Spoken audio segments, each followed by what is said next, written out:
Welcome back to This Week in Auburn Sports. I'm Plainsman Sports Editor Eric Wallace, joined as always by Plainsman Assistant Sports Editor David McKinney. Got a full show for you this week, but got to start in Nashville, where the Auburn Tigers have won 2 games in the SEC tournament for the first time since 2000. It's a heck of a streak they're on there, David. Yeah, I think they're being led by KT Harrell. Obviously, he's sort of on a mission, I would say. Yeah. After being snubbed, got voted second team All SEC by the coaches, but I think he has 45 or 44 points in the last 2 games and those 2 wins. And yesterday, especially against Texas A&M, he was making every 3, and he's just determined. And you can just see it in the way he's playing. He's getting in there, getting rebounds. He's facilitating. The team, when he's out of the game, falls off significantly. Like, the quality of the play is a lot better when he's on the floor. But as a whole, like, the team, you could tell they're kind of rallying around him. So, like, when he's getting in there and giving that effort, other guys like Malcolm Canada, Jordan Granger, they're playing defense harder. They're making steals, getting out in transition, and it's an unexpected thing. They probably just knocked Texas A&M out of the NCAA tournament. But I think more than anything, this just shows the progress that Bruce Pearl's made in the first season here in Auburn. I think one positive you can focus on is the win against Texas A&M and the win against Mississippi State were almost 2 different teams. You know, Mississippi State, you have Alex Thompson, who probably hasn't scored 16 points in his whole career. No, he hadn't. And then he goes 6 for 7 from the field with 16 points against Mississippi State in a tournament game. Mm-hmm. They sit Simeon Bowers out for the last 7 minutes because he wasn't playing well, and Devin Waddell steps in, and he was a walk-on, and he comes out and has a big game. And then the next night it's KT and Simeon. So it's the depth has been a problem all year, but suddenly in the SEC tournament, it's fixing itself. Yeah, they're getting contributions from everybody.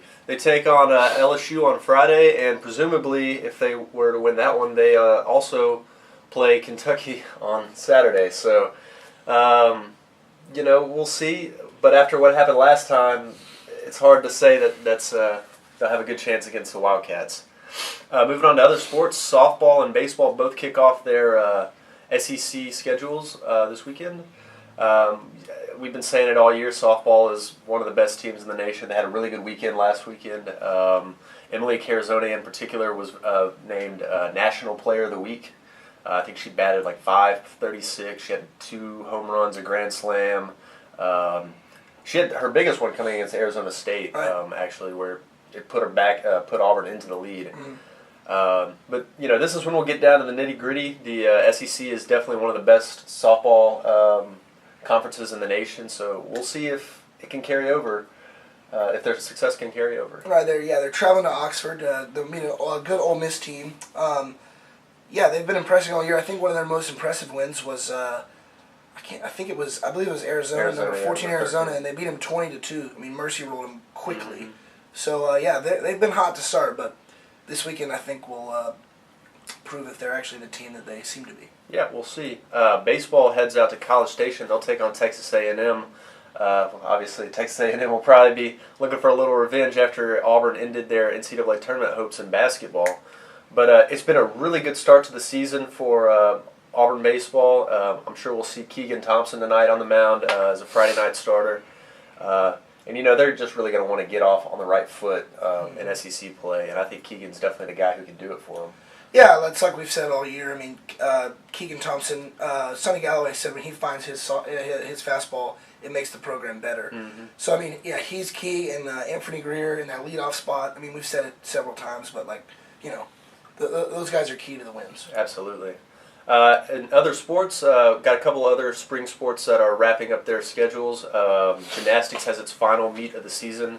They'll take on North Carolina in the Auburn Arena on Friday night. And also equestrian has their final meet of the regular season when they believe that they're actually taking on New Mexico State right now. But both teams had a little bit of different seasons. Gymnastics obviously been a record-breaking team. Nearly beat Alabama last week. Just came up a few points shy of doing that. Yeah, it was interesting to me. I'm not a gymnastics expert by any means, but it was interesting to me that they're getting, they score a record score or whatever, and they get all these high scores, and they still lose to Alabama. That's got to be tough. But and if you talk to any of the players, they'll tell you, results, wins, losses, at least in the regular season, do not matter as much as their scores. Right. But when you got 113, I believe, consecutive losses to a team. That's got to loom over you. But we'll see if they're able to knock that out at the SEC Championships. I'm sure they'll get another crack at it.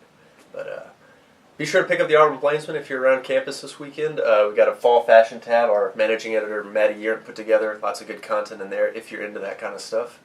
But otherwise, tune in next week to This Week in Auburn Sports.